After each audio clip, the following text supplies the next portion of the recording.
What are slicers and how to create them in Excel?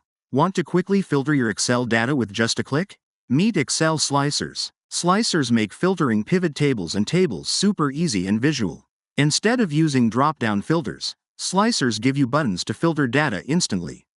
Plus, they look great in dashboards. Let me show you how to add and use slicers in just a few simple steps. Step 1. Open your Excel file and click on any cell inside your table or pivot table. Step 2. Go to the Insert tab and click Slicer. Choose the fields you want to filter. Step 3. Resize and place your slicer where you want.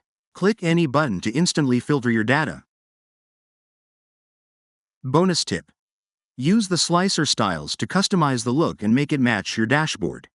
And that's it. Try slicers in your Excel reports today and make filtering a breeze. Don't forget to like and subscribe for more Excel tips.